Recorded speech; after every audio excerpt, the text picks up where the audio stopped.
Narda is here again. Pero wala po tayo sa bahay ni na Amo. Dito po ako sa apartment namin. Today is the weekend. Maglilinis, mag-organize ng mga plants kasi 6 weeks din akong nawala.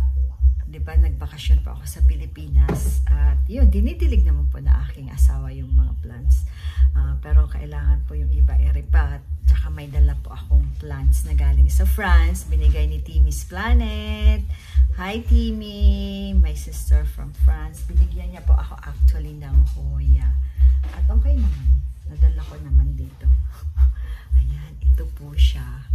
Tapos ayan, nilagay ko muna sa water at ayan po, mayroon ng mga ugat.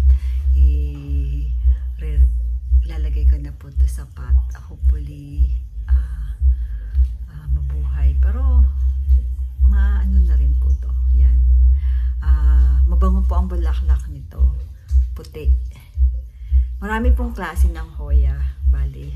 At iba-ibang klase ng bulaklak. So, ito Hoya din po to. Pero hindi pa ito namumulaklak, kaya hindi ko alam yung kulay niya. Yan.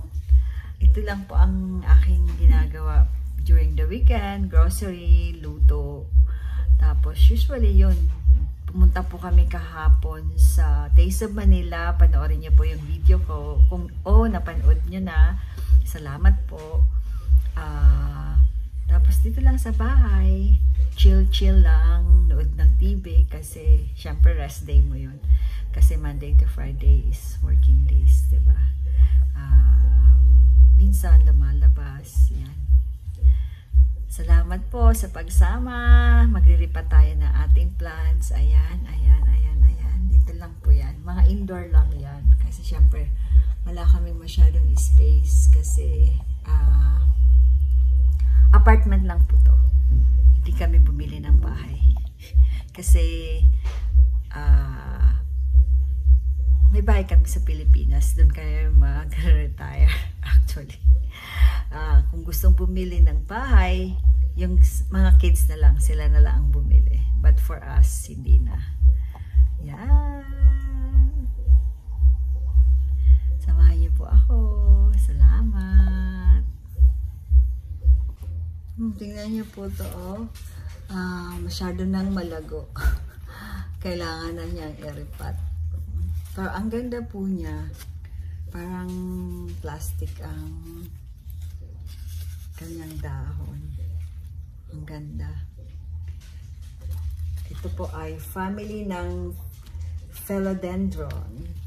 Yan, ang ganda.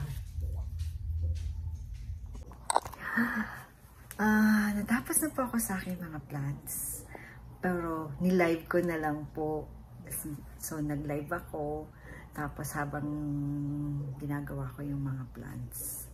Para papakita ko po sa inyo yung outcome. Kung anong ginawa ko. Tapos na po. Time check is 2 o'clock. Ako ay mag-nap. Power nap. Yan, papakita ko po sa inyo. Yan, ito na po yung Hoya. Yan, yung dalawang Hoya, natanim ko na.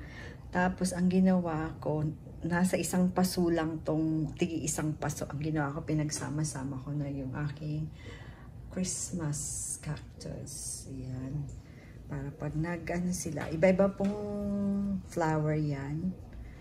Iba-ibang klase ng kulay ng flower. Yan, yung oregano, andon. Tapos snake plants. Tapos ito, nalagay ko na sa malaking pot para lalong na. Yung orchids, in-adjust ko po dito kasi medyo parang ayaw nila ng, minsan kasi lumalamig bigla ayan o, may mga baby KK. Ayan o. Yan. Tapos to, marami ako nitong, mabilis lang mag-propagate. Actually, itong pinakagusto kong kasi lagay mo lang kahit sa tubig, tsaka sa pot, pabayaan mo lang talagang they don't need much care. Yung nabubuhay lang siya, ang bilis. Tapos yan lang po ang aking plants dito sa bahay. May stress reliever. Dito lang ako. Minsan nandiyan sa dito sa aming test. Tapos kape-kape. Yan. Ito lang. Kamusta si Wade? Ayan, mayroon kaming vid. No bashing. Legally po yan dito sa Canada. It's legal. Kaya hindi naman yung bawal na itanim. Tsaka for medicinal purposes na For din my yan. arthritis. Yan. Ano pa? Yun lang. Yan lang po. Tapos na. Ako may kangkong din. Tapos ito mustasa.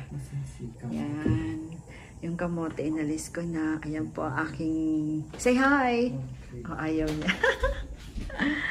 Yan. That's my son. Salamat po sa pagsama sa akin. Yan. Di ba po? Ang bilis lang. Ang ganda pa. For hanging plants. Ayan. Dito po yan sa kitchen. Hinang lang namin.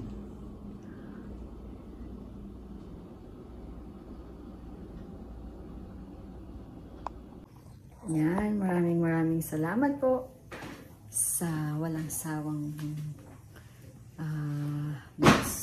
nanonood sa aking channel. Thank you so much. I really appreciate it.